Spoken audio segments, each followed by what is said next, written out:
The more a country develops, the more meat its inhabitants consume.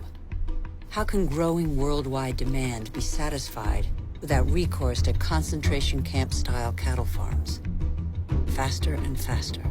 Like the life cycle of livestock, which may never see a meadow, manufacturing meat faster than the animal has become a daily routine. In these vast food lots trampled by millions of cattle, not a blade of grass grows. A fleet of trucks from every corner of the country brings in tons of grain, soy meal, and protein-rich granules that will become tons of meat.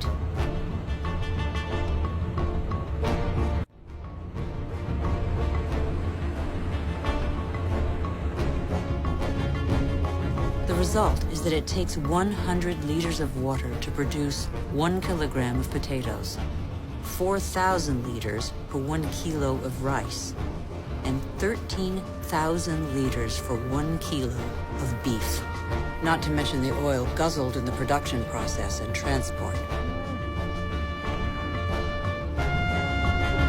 By far and away, the biggest factor in terms of this mass extinction is destroying natural habitat or converting natural habitat into land for food. The more dependent we are on meat, milk, and eggs, the greater the CO2 and methane emissions. Cattle and ruminants of all kinds produce methane as a byproduct of breaking down grass and other things that they feed on. So the contractions are pushing this gas out from the stomach, going through here in the one-way valve. Yes, and after this, we collect inside the bag. So how long has that bag been collecting gas for? Only 2 hours.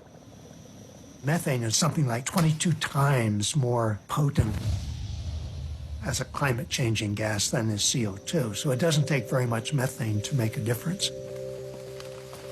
A cow can basically fill up a 55-gallon garbage bag full of methane every day.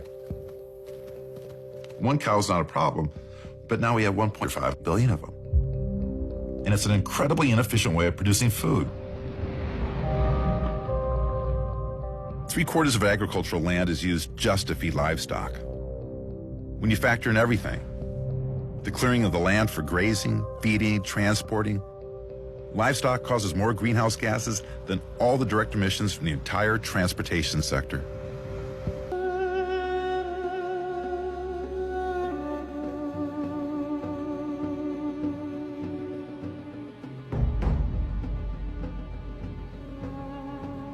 India risks being the country that suffers most from the lack of water in the coming century. Massive irrigation has fed the growing population, and in the last 50 years, 21 million wells have been dug. In many parts of the country, the drill has to sink ever deeper to hit water. In western India, 30% of wells have been abandoned. The underground aquifers are drying out. Vast reservoirs will catch the monsoon rains to replenish the aquifers. In dry season, women from local villages dig them with their bare hands.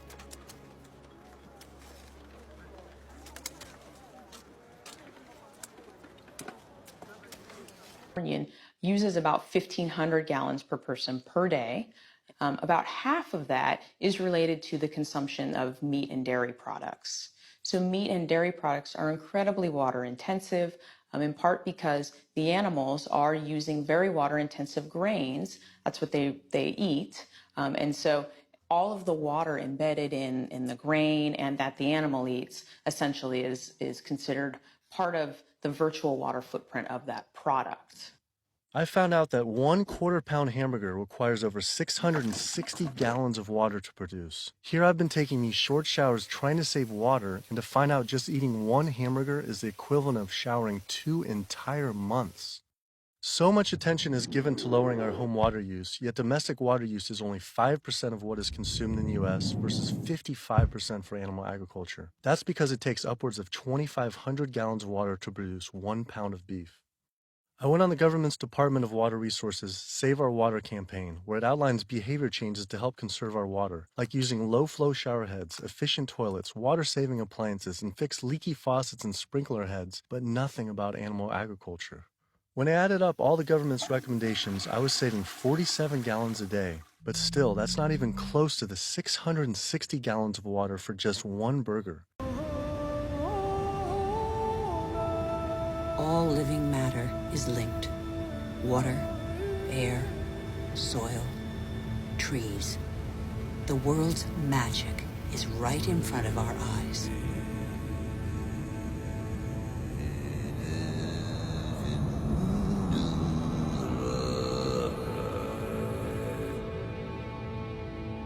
Trees breathe groundwater into the atmosphere as light mist. They form a canopy that alleviates the impact of heavy rains. The forests provide the humidity that is necessary for life.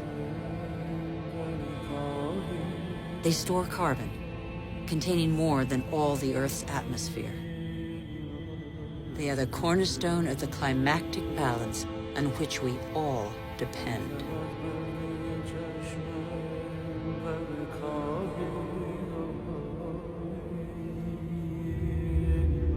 The trees of the primary forests provide a habitat for 3/4 of the planet's biodiversity. That's to say, of all life on Earth.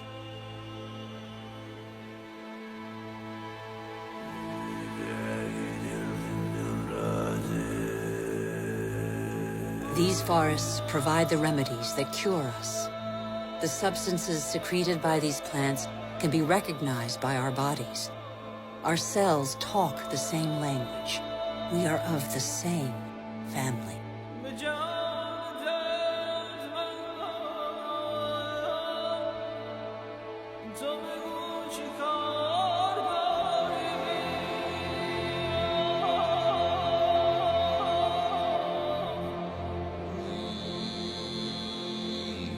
But in barely 40 years, the world's largest rainforest, the Amazon, has been reduced by 20%.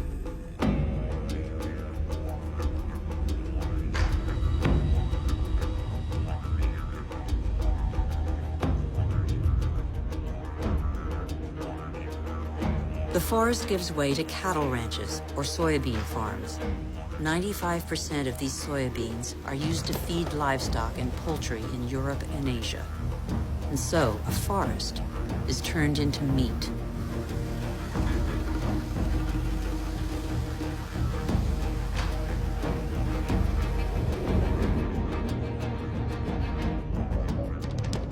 Barely 20 years ago, Borneo, the 4th largest island in the world, was covered by a vast primary forest. At the current rate of deforestation, it will have totally disappeared within 10 years.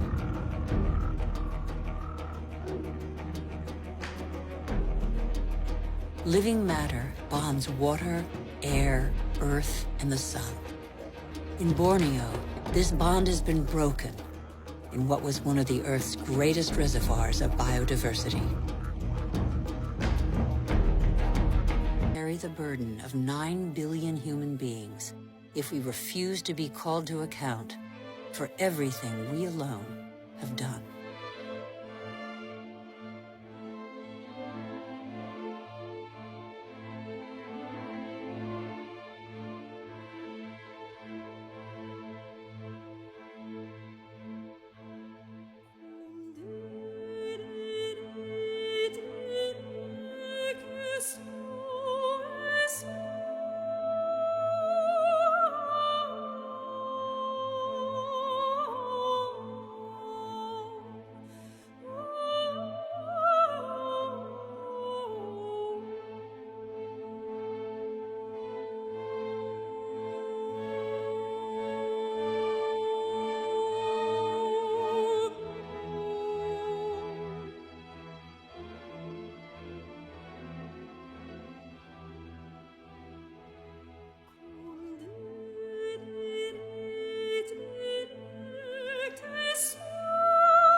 I was beyond frightened to imagine what could possibly happen if I pursued this subject any further. It seemed the only decision to make was to put down the cameras and walk away. But then, I realized this issue was way bigger than any personal concern I could ever have for myself. This was about all life on Earth hanging in the balance of our actions, and that you either live for something or die for nothing. And I actually had no choice all along. I decided then to surrender not to fear from a secret, but rather to a cause towards truth. I couldn't be like these environmental organizations and sit silently while the planet was being eaten alive right in front of our eyes. I had to stand up and continue on.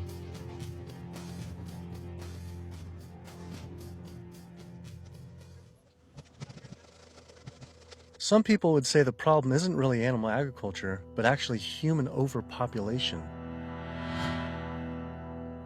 In 1812, there were 1 billion people on the planet. In 1912, there were 1.5 billion. Then, just 100 years later, our population exploded to 7 billion humans. This number is rightly given a great deal of attention, but an even more important figure when determining world population is the world's 70 billion farm animals humans raise.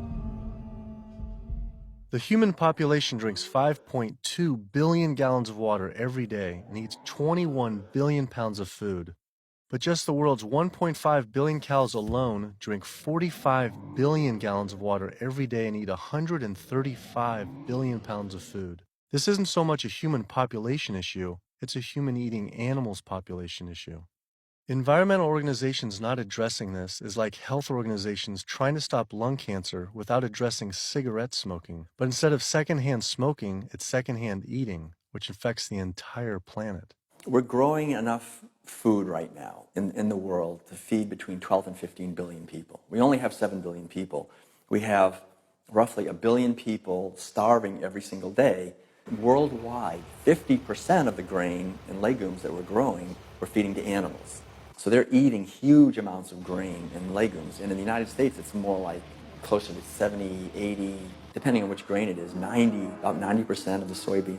82% of the world's starving children live in countries where food is fed to animals in the livestock systems that are then killed and eaten by more well-off individuals in developed countries such as the US, UK, and in Europe. The fact of it is that we could feed every human being on the planet today an adequate diet if we did no more than take the feed that we are feeding to animals and actually turn it into food for humans. But what if people just ate less animal products, like going meatless on Mondays?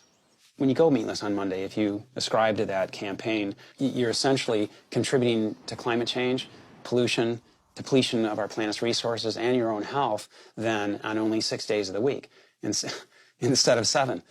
You're creating a false justification, clearly a false sense of justification for what you're doing on those other 6 days of the week. So in other words, we really shouldn't be resting on our laurels of what you do right only 1/7 of the time. You can't be an environmentalist and eat animal products, period. Kid yourself if you want. If you want to feed your addiction, so be it. But don't call yourself an environmentalist. I knew I had to stop eating all animal products. I wanted to help the planet be sustainable, but I needed to sustain myself. I had doubts about being healthy and not eating meat, dairy, and eggs. All I knew was a standard American diet I grew up on. Is it even possible to be a healthy vegetarian or vegan? Is it possible to be a healthy vegetarian or vegan? I became vegan for, 32 years ago now, and I run several miles every day. I go biking 40, 50 miles through the countryside. I work long hours. I feel great. It's nice waking up in a light, trim body every day. And so many of my vegan friends and patients, are just, they're thriving since their transition to a vegan diet. So yes, and I've seen vegan moms go through healthy vegan pregnancies and deliver healthy vegan children and raise them into tall, full-size, intelligent vegan adults. And yes, certainly all the nutrients are there in the plant kingdom to do this. That is correct. Think anyone should be consuming dairy? I really don't. When you think about it, the purpose of cow's milk, I did most of my growing up on a dairy farm in Wisconsin. The purpose of cow's milk is to turn a 65-pound calf into a 400-pound cow as rapidly as possible. Cow's milk is baby calf growth fluid. That's what this stuff is. Everything in that white liquid, the hormones, the lipids, the proteins, the sodium, the growth factors, the IGF, every one of those is meant to blow that calf up to a great big cow, or it wouldn't be there. And whether you pour it on your cereal as a liquid, whether you clot it into yogurt, whether you eat it into cheese, whether you freeze it into ice cream, it's baby calf growth fluid. And women eat it, and it stimulates their tissues, and it gives women breast lumps. It makes the uterus get big, and they get fibroids, and they bleed, and they get hysterectomies, and they need mammograms, and gives guys man boobs. This is, cow's milk is the lactation secretions of a large bovine mammal who just had a baby. It's for baby calves. I tell my patients, go look in the mirror. Do you have big ears? Do you have a tail? Are you a baby calf? If you're not, don't be eating baby calf growth fluid in any level. There's nothing in it people need. It was a relief to hear I didn't have to eat any animal products to be healthy and even thrive. The World Bank released an analysis on human-induced greenhouse gases, finding that animal agriculture was responsible not for 18%, as the UN stated, but was actually 51% of all greenhouse gases. 51%. Yet all we hear about is burning fossil fuels. This devastating figure is due to clear-cutting rainforests for grazing, respiration, and all the waste animals produce. This makes animal agriculture the #1 contributor to human-caused climate change. But not only that, I found out raising animals for food consumes 1/3 of all the planet's fresh water, occupies up to 45% of the Earth's land, is responsible for up to 91% of Amazon destruction, is a leading cause of species extinction, ocean dead zones, and habitat destruction. Yet, the world's largest environmental groups that are supposed to be saving a vegan diet for a year requires just 1/6 of an acre of land. To feed that same person on a vegetarian diet that includes eggs and dairy requires 3 times as much land. To feed an average U.S. citizen's high-consumption diet of meat, dairy, and eggs requires 18 times as much land. This is because you can produce 37,000 pounds of vegetables on 1.5 acres, but only 375 pounds of meat on that same plot of land. I also learned the comparison doesn't end with land use. A vegan diet produces half as much CO2 as an American omnivore, uses 1/11th the amount of fossil fuels, 1/13th the amount of water, and an 18th of the amount of land. After adding this all up, I realized I had the choice every single day to save over 1,100 gallons of water, 45 pounds of grain, 30 square feet of forested land, the equivalent of 20 pounds of CO2, and one animal's life, every single day. If we all, as a society, did go vegan, and we moved away from eating animal foods and toward a plant-based diet, well, what would happen? If we didn't kill all these cows and eat them, then we wouldn't have to breed all these cows, because we're breeding cows and chickens and pigs and fishes. We're breeding them, and, over and over again, relentlessly. So if we didn't breed them, then we wouldn't have to feed them. If we didn't have to feed them, then we wouldn't have to devote all this land to growing grains and legumes and so forth to feed to them. And so then the forest could come back. Wildlife could come back. The oceans would come back. The rivers would run clean again. The air would come back. Health would return. Renewable energy infrastructure, such as building solar and wind generators all over our country to reduce climate change, I mean, that's a pretty good idea, but it's projected to take at least 20 years and at least minimally $18 trillion to develop.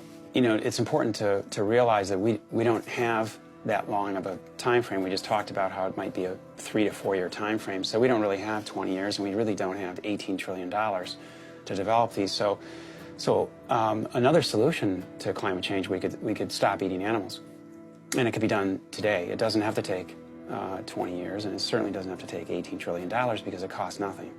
Some people say, well, let's fix CO2 and then we can worry about the methane. Well, it's the other way around. It actually makes sense. Do something about methane because you get a response right away. Quietly and unmistakably, the most powerful thing that someone can do for the environment.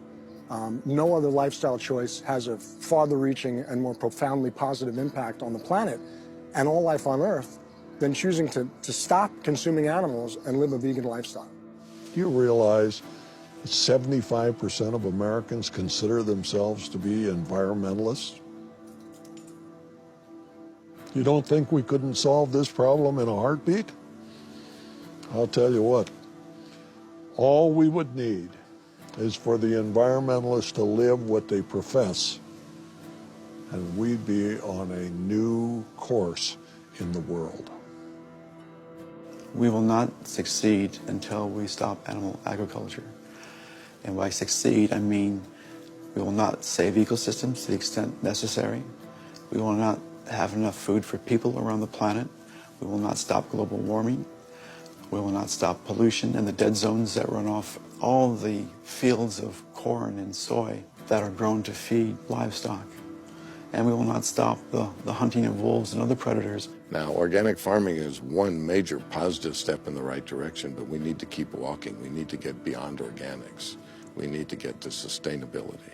When you take the animal out, well, you also take the greenhouse gas issue out, and you take the food safety issues out, and you take some of the other externalities related to food scarcity out. But one thing that's amazing is, I think you put our values back in.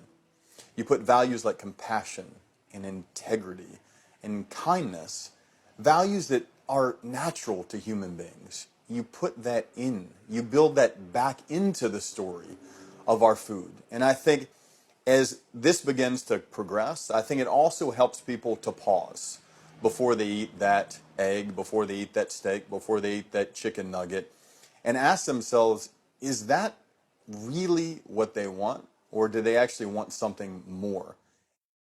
I had to come to the full conclusion the only way to sustainably and ethically live on this planet with 7 billion other people is to live an entirely plant-based vegan diet.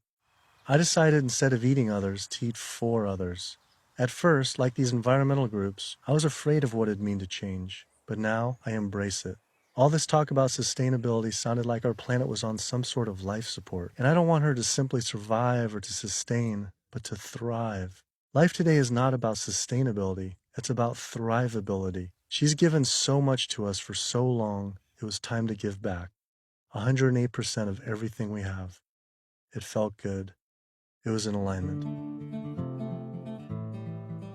And we see this movement not just about providing cheaper, inexpensive food that everyone can have, but also a spiritual move. A move towards understanding who we really are and how we can really connect to each other. Do what you can do as well as you can do it every day of your life, and you will end up dying one of the happiest individuals that ever died. Human scale. It can feed the whole planet if meat production doesn't take the food out of people's mouths.